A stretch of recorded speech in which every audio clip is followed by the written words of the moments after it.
In our previous episode, the desert of Arabia was a sea of fire. The Rida Wars had pushed the nascent caliphate to the brink of extinction. But under the iron resolve of Abu Bakr and the tactical genius of Khalid ibn al Walid, the sword of Allah extinguished the flames of rebellion. From the bloody fields of Yamama to the pacification of the northern tribes, the Arabian Peninsula was finally unified under one banner. But as the internal dust settled, a new shadow loomed on the horizon, not from within the desert, but from the ancient gold-rimmed borders of the Sassanid Persian Empire. The time for defense was over. The era of expansion had begun. The Frontier Catalyst. The year is 633 AD. While the elite in Medina celebrated the end of the apostasy wars, a man named Muthanna ibn Haritha was already proving that the Persian giant was not invincible. A leader of the Bani Bakr tribe, Muthanna had been conducting lightning raids across the Iraqi border, discovering a startling truth. The Persian frontier was brittle. Muthanna traveled to Medina to meet Caliph Abu Bakr.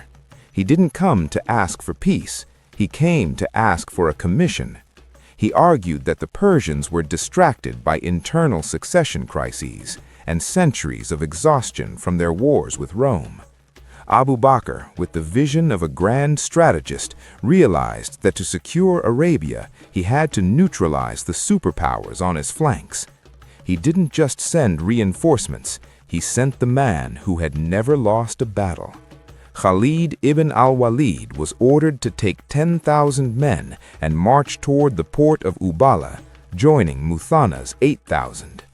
For the first time, the barefoot lizard-eaters, as the Persian court mockingly called them, were marching to kick down the door of the world's most sophisticated superpower, the Lord of the Marches. The man tasked with stopping the Arab advance was Hormuz, the military governor of the frontier district of Kazima. In the Sassanid hierarchy, Hormuz was a titan. He was one of the 7 great houses of Persia, entitled to wear a cap worth 100,000 dirhams, a symbol of his high-ranking noble. But to the locals, he was a tyrant. Hormuz viewed the Arabs not as soldiers, but as a biological nuisance. When he received news of Khalid's approach, he didn't prepare a defense, he prepared an execution. He sent word to the emperor in Ctesiphon that he would shackle these nomads and bring them back in chains. This arrogance would be his undoing. Khalid, knowing the psychological profile of his opponent, sent a letter that would become legendary. Accept Islam and you will be safe, or pay the jizya. If you refuse, you will have only yourself to blame, for I bring against you a people who love death as much as you love life. The hunger for water. The battle was not won on the field, but in the miles leading up to it. Khalid knew his 18,000 men were outmatched by the Persian heavy cavalry and the legendary chained infantry. Soldiers literally bound together by iron links to create an immovable wall. To win, Khalid had to use the desert as his primary weapon. Khalid performed a march-countermarch. He initially moved toward a place called Ubala, forcing Hormuz to march his heavily armored troops in the blistering heat to intercept him. Just before contact, Khalid vanished into the desert and reappeared at Kazima, where the primary water holes were located. Hormuz, terrified of losing the water supply, forced his exhausted men into another grueling forced march.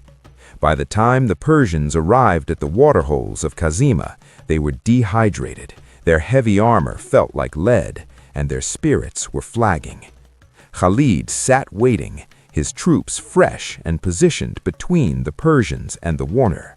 If you were Hormuz, would you have prioritized the water holes at the risk of exhausting your elite troops, or would you have stayed in your fortified position and let Khalid come to you? Let me know your tactical choice in the comments. We are about to witness the moment the first superpower began to crumble. Make sure you're here where we cover the most famous duel in early Islamic history. The recap. Previously, the stage was set at the waterholes of Kazima. Khalid ibn al Walid, through a series of grueling marches and countermarches, forced the heavily armored Sassanid army into a state of physical exhaustion before a single arrow was loosed. The arrogant Hormuz, the Persian governor who promised to bring the lizard-eaters in shackles, died in a duel that was actually an assassination attempt. As the sun set over Kazima, the first war elephant was captured, and the myth of Persian invincibility lay dead in the sand alongside thousands of chained soldiers. The Duel of Titans.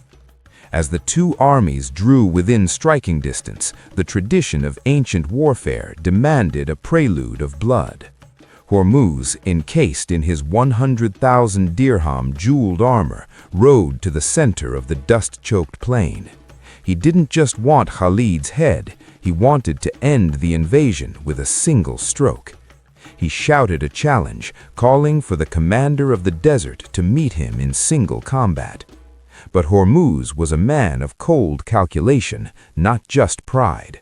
He had secretly instructed a group of his elite immortals to wait for the moment of engagement. As Khalid and Hormuz crossed blades, the sword of Allah against the Lord of the Marches, the Persian assassins lunged from the front ranks. This wasn't a duel, this was a trap.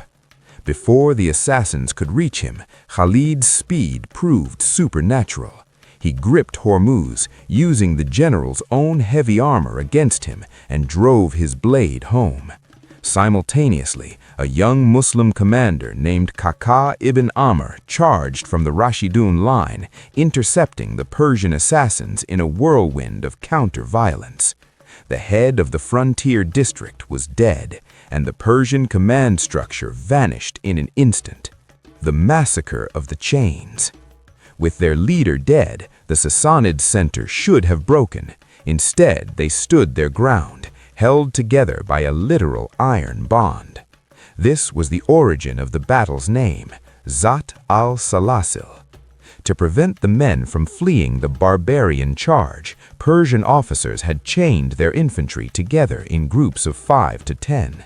They were an immovable wall of iron, a tactical doctrine designed to withstand the heaviest of charges, but one that relied on the enemy's inability to penetrate the line. Khalid saw the chains not as a defense, but as a gift. He ordered a general assault.